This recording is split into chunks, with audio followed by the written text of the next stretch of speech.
Зачем люди в походы ходят?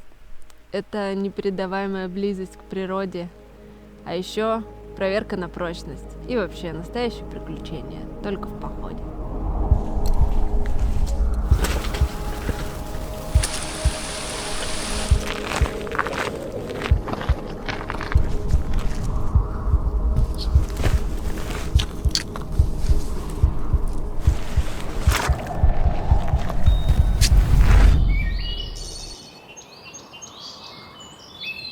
Природа, чистый воздух – это все прекрасно.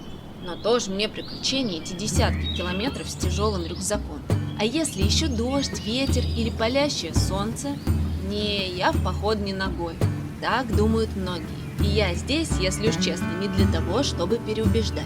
Ведь эта история не о том, как мы шли через леса, поля и горы, хотя это все, конечно, будет. Это история о том, как мечта становится реальностью, пусть и не с первой попытки. Мы можем здесь остановиться. Да, давай, площадка вроде ровная. Уже просто хочется сбросить рюкзаки. О, с удовольствием.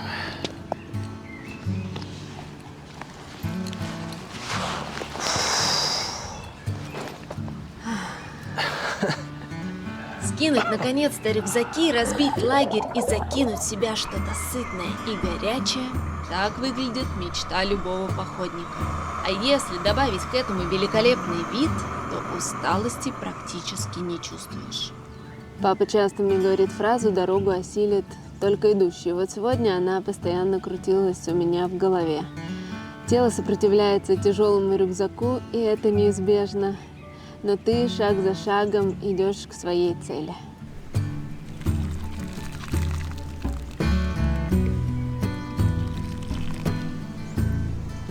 Закрываю глаза и вижу перед собой первые 10 километров. Ноги пронесли нас по мховым коврам, ягодным полянам, грязи и курумнику. Куда ж без него? А вот усталости пока нет. Но ночь пройдет, наступит утро ясное, тогда и можно сделать выводы. Прошли всего полдня, а кажется, что уже идем несколько дней. Так быстро сменяются пейзажи. То узкий ручей, то курумник, лес. А впереди перевал Юм-Якуар. Там мы окажемся только к обеду. Утро выдалось туманным. И как по мне, в такую погоду нужно закутаться в спальничек с горячим чаем и не вылезать из палатки. Хорошо на такой случай и иметь в запасе время для дневки. А если его нет, то вариант только один. Собрать всю свою волю, натянуть холодные вещи и идти готовить завтрак. Здесь мы буквально живем среди ягод, поэтому очень классно встать утром, нарвать голубички и пойти завтракать.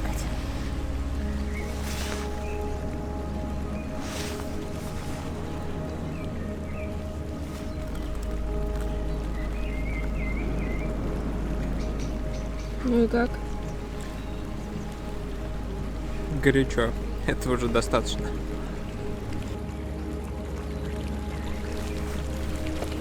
Вообще, за эти пару дней в Хибинах мы практически не встречали людей. Раньше массив Саамы называли местом, куда приходят умирать олени. А сейчас же сюда приезжают туристы. Но по сравнению с другими горами в нашей стране Хибины не так уж популярны. Ведь назвать их простыми язык не поворачивается. Взять хотя бы тот факт, что мы за полярным кругом. Здесь даже летом нужно быть готовым к заморозкам и снегу. Следить за прогнозом погоды в Хибинах бесполезно. Вот мы смотрели, сегодня должно было быть солнышко. И что? Мы ползем в тумане, как ежики. Но получаешь от этого такое удовольствие. За это я и люблю походы.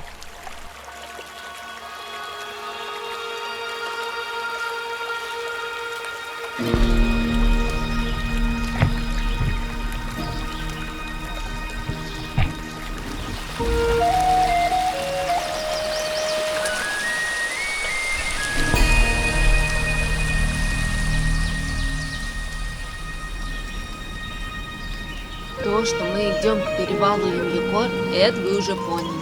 Но почему именно туда? И что в нем такого особенного? Узкое ущелье с крутыми и высокими стенами. На фоне буйства осенних красок оно выглядит серым и безжизненным. Название ему, кстати, подходит как нельзя лучше, ведь Юмьекор не что иное, как ущелье мертвых.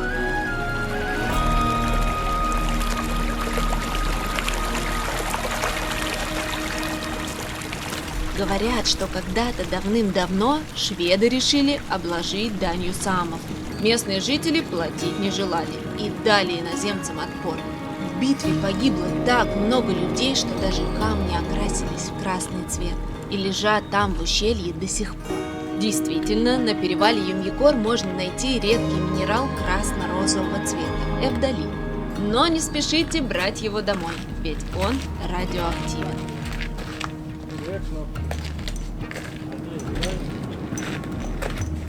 В молоке шаг за шагом мы карабкались вверх по камням.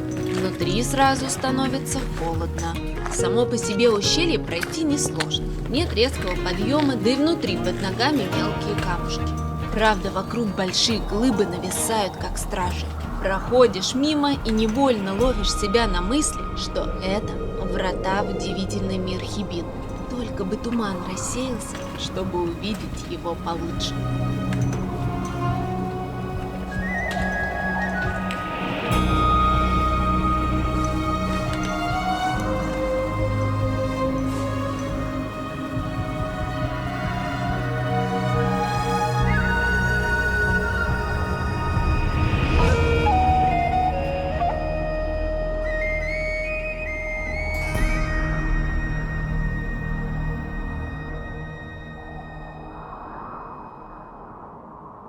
Прям видно, как туман поднимается все выше, выше и выше и повисает облаком над горой. И кусочек голубого неба. Наконец-то! Наконец-то! Спустя почти день пути мы видим голубое небо.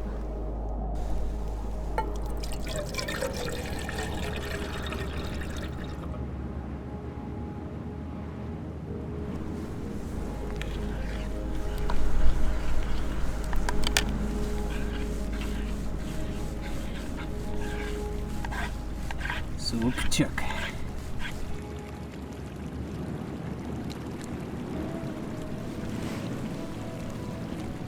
В такие моменты, как этот, я ощущаю себя невероятно счастливой. Нет, ну о чем еще можно мечтать? Вы вместе идете вперед, а вокруг лучший фильм под названием «Красота в горах».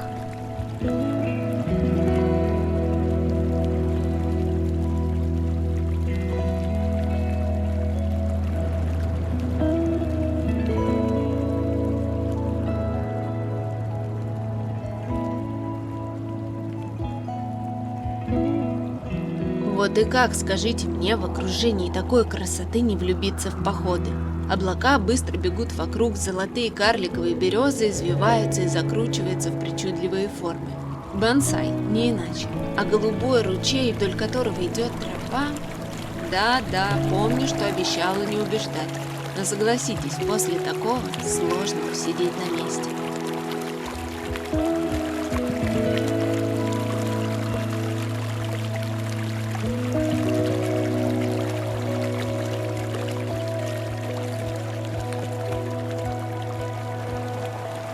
Туман снова стал укрывать нас своим одеялом. И глядя на серые тучи, думаешь только об одном. Хоть бы успеть поставить палатку до дождя. А там уже и не страшно, пусть поливает. Но кто же мог предсказать, что этот день закончится именно так?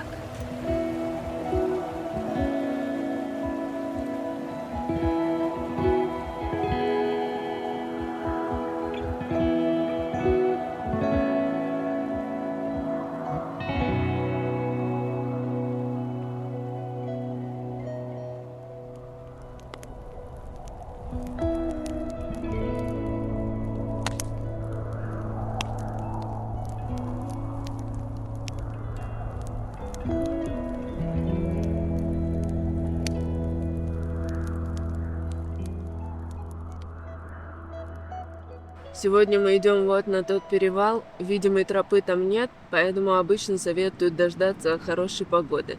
Но сейчас там облачко, надеюсь, оно растает к нашему приходу.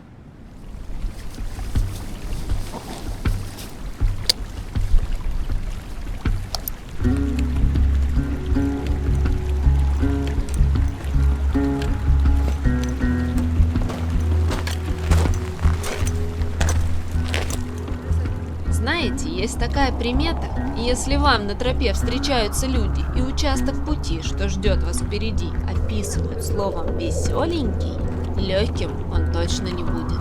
У перевала Арсеньево-Восточный дурная слава.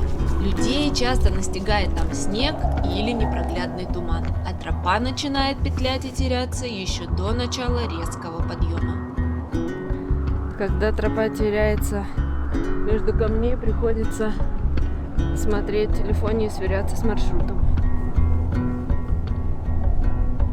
Нам туда. Вообще Хибины сами по себе горы невысокие, максимум 1200 метров. Из-за этого возникает ощущение, что пройти их легко и просто. Но это лишь иллюзия. Когда впереди вас ждет резкий подъем по мокрым камням и беспрерывный набор высоты, каждый шаг ощущается как маленькая победа. Так, тут мокро все. Осторожно.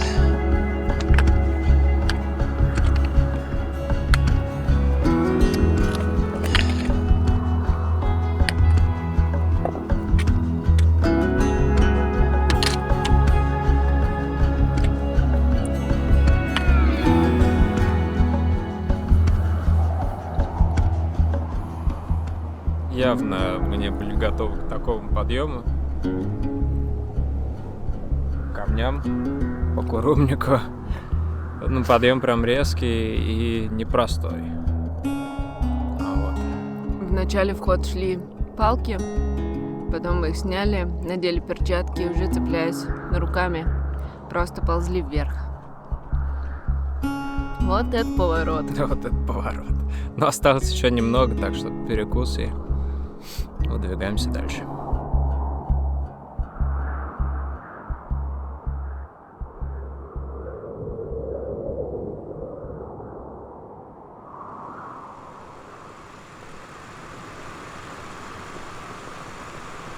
Ну и намерзлись мы там наверху, скажу я вам.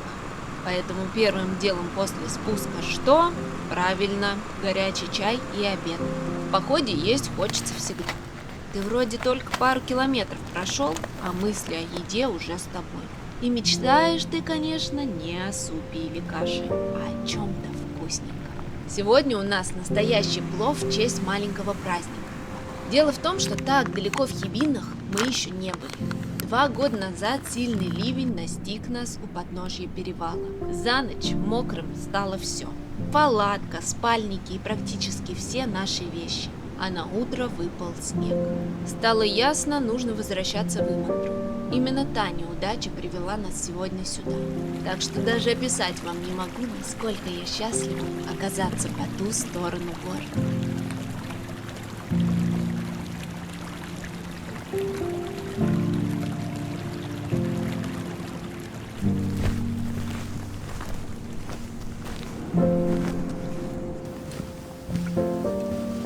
А после бургера я бы какой-нибудь пирог сырный бы слопал. Такой грузинский, осетинский. Неважно.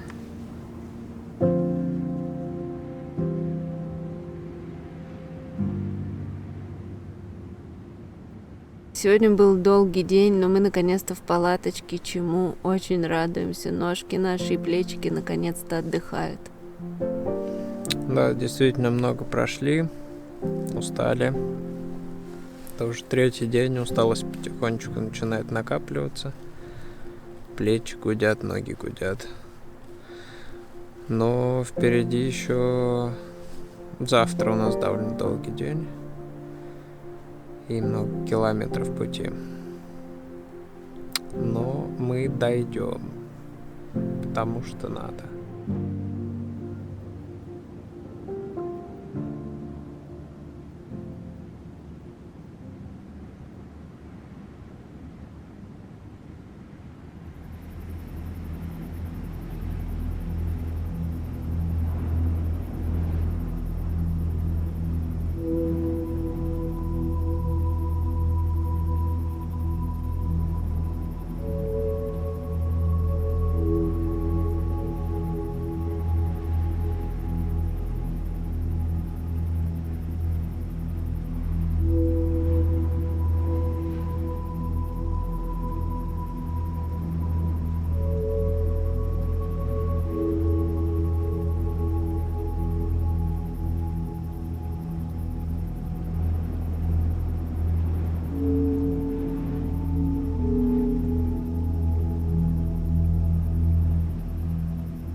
Ну что, пойдем?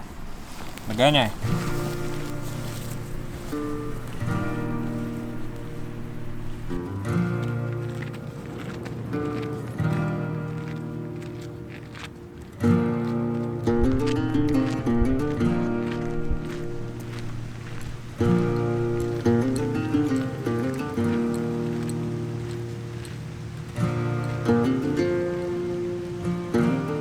Пожалуй, нигде еще не было так красиво, как здесь, в долине. Плавные линии холмов сменились на острые вершины гор. То и дело виднеются разноцветные палатки. Видимо, не одна я считаю это место особенным. Еще бы ноги не гудели так сильно, и рюкзак не напоминал о своем существовании. Вообще, было бы идеально.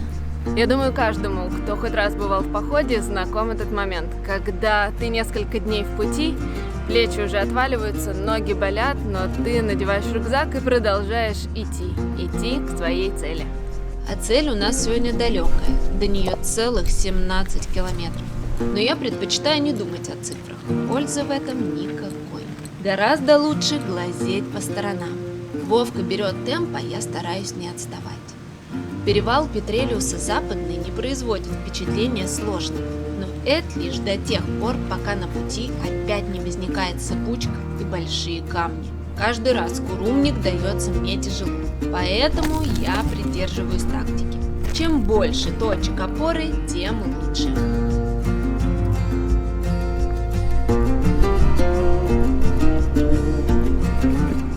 Так, медленно, но верно мы добрались до вершины, где все еще лежит снег. К сожалению, не розовый, с запахом арбуза. Да, в Хибинах встретишь и такое. Это дело рук, или что там бывает у водорослей, хламиды, монады. Правда, увидеть все это можно летом, когда тающий снег нагревается солнцем и водоросли активизируются.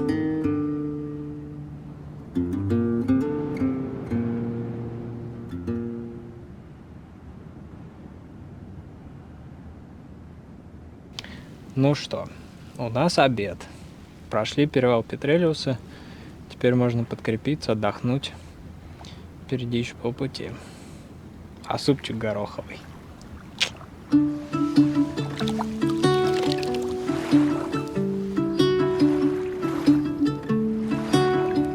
Что самое главное на привале?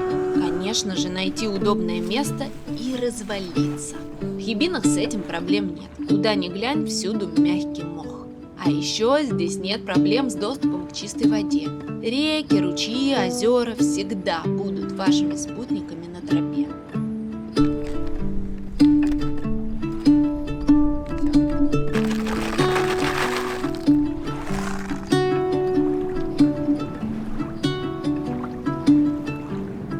Как бы не хотелось остаться здесь у каскада озер, это лишь половина. Поэтому снова в путь. Монотонный, долгий, но невероятно красивый.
Дошли наконец.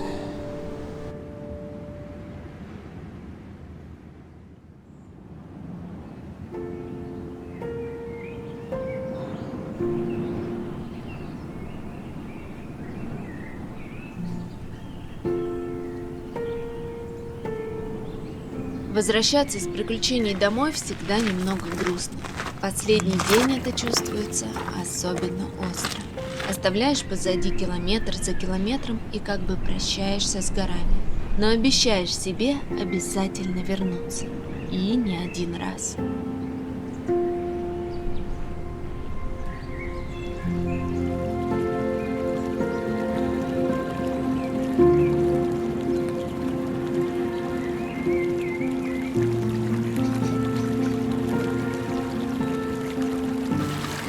Сдаться и сойти с маршрута — такое решение мы приняли 2 года назад в Хибинах.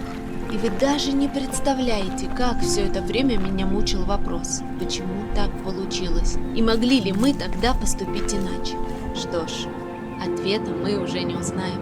Но для того и существуют попытки, чтобы пробовать снова и снова, пока... Ну что, мы дошли, ура! Дошли. Путешествуйте, идите к своей мечте, ставьте новые цели и помните, важен только момент.